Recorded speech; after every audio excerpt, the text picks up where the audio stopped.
ஏடி நானே வீட்டுக்கும் போற நாடி சுத்தம் பண்ணலான்னு வந்தா நீ வந்து அந்த குப்பையிலே வந்து உட்காந்துக்கிட்டு இருக்கீங்க. எதனா பூச்சி புழு வந்து கடிச்சு விட எந்திரிச்சேடி அதில் போய் உட்காந்துக்கிட்டு இருக்க. ஒரே அடப்பாச்சாரமா இருக்குது.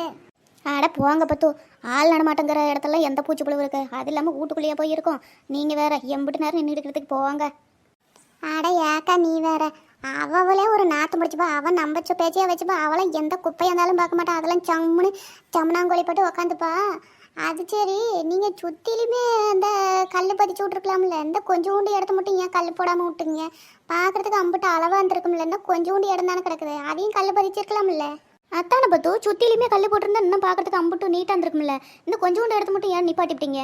அட இதையும் பதிச்சு விட்டுருலான்னு தான் ஒரு யோசனை. கல் போட்டு பாவி விட்டோமா பார்க்கறதுக்கு நல்லா தான் இருக்கும்.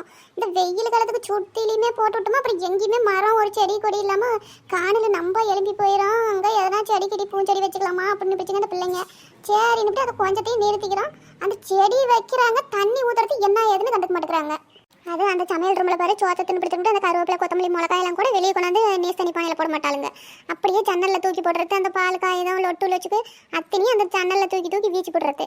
இதான் இவங்களுக்கு வேலை. சோம்பேறி கழுதிங்க. சரி அத்தான் நானும் இன்றைக்கி பார்த்தேன். தோட்டத்தில் இன்றைக்கி பெருச்சா ஒன்றும் வேலை இல்லை. அவங்க தான் இன்றைக்கி தண்ணி கட்டிக்கிட்டு இருக்கிறாங்க. சரி சும்மா தானே இருக்கிறோம் அப்படின்னுட்டு ஊட்டியாச்சும் சுத்தம் பண்ணலான்னு பண்ணிட்டு இருக்கிறேன். ஆமாக்கா, இந்த மறந்தாலும் தொல்லத்தான். இந்த வெயிலுக்கு காஞ்சி வெறும் இலை குப்பையாக உளுந்து அதை கூட்டுறதுக்குள்ளேயே போதும்னு ஆகி போயிடுது. பூஞ்செடியெலாம் பார்க்குறதுக்கு அம்பிட்டு அழகாக்குது. டெய்லிக்கு தண்ணி ஊற்றினா எம்பிட்டு பூ பூக்கும். இந்த பிள்ளைங்க டெய்லிக்கு ஒரு ரெண்டு கூட தண்ணி ஊற்றக்கூடாது. என்ன பிள்ளைங்கள எங்கள் வீட்டில் ஒன்றுக்குது, அந்த பிள்ளைங்க அப்படியே தான் பண்ணுது.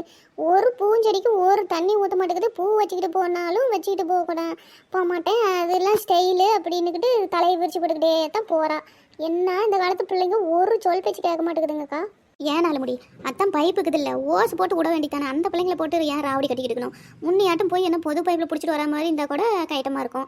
அப்போ தான் போர் போட்டு வச்சுக்கிட்டீங்கல்ல, அப்புறம் என்ன ஓஸ் போட்டு அந்தந்த செடிக்கு விட வேண்டித்தானே. ஏன் அந்த பிள்ளைங்களையே நோட்ட சொல்லிட்டு இருக்கிறீங்க ரெண்டு பேரும்?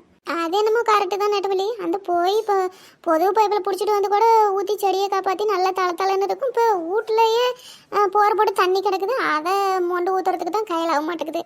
என்ன பண்ணுறதுன்னு புரியல. செடியை மட்டும் ஒரு செடி கண்ணில் கண்டுறக்கூடாது. அம்மா அந்த கலர் ரோச்சு வாங்கிட்டாமா, இந்த கலர் செடி வாங்கிட்டாமா, அந்த பூவை வாங்கிட்டாமான்னு வாங்கி வச்சுக்கிறாங்க. ஒரு பாங்கு பண்ணுறது கிடையாது. ஒரு களை வந்தால் பிடுங்கி விட்றாங்களா, இல்லை அந்த செடியை கொத்தி விட்டு மண் அணைச்சி விட்றாங்களா? ஒரு வேலை செய்யறதில்ல. எப்படி அதில் பூ தான் வைக்கும்? இந்தானே அம்பிட்டு இடம் கிடக்குது இல்லைக்கா. நீங்கள் கொய்யா மரம் செடி, எலுமிச்சஞ்செடி, சப்போட்டா பழஞ்செடி, இந்த மாதிரி காய்களும் 5-6 வச்சு விடுங்க. காய் வந்து நல்லா திங்கலாமில்ல. ஆமாக்கா, எல்லாரும் மாடி தோட்டம் அது இதுன்னு எத்தனை வீட்டுக்கு தேவையான காய்ங்க அத்தனையும் வச்சு வளர்க்குறாங்க. நம்மளுக்கு இம்பிட்டு இடத்த வச்சுக்கிட்டு ஒரு செடி வளர்க்குறதுக்கு முடியல. அம்பிட்டு சோம்பேறித்தனமாக இருக்குது. போக்கீத்தா இருக்கிற வேலையை செஞ்சாவே போதும். இதெல்லாம் இந்த வேலையை வேற இழுத்து போட்டுக்கிட்டு நம்ம தலையை தான் உருட்டுவாங்க. அதுவும் சரிட்டாங்க.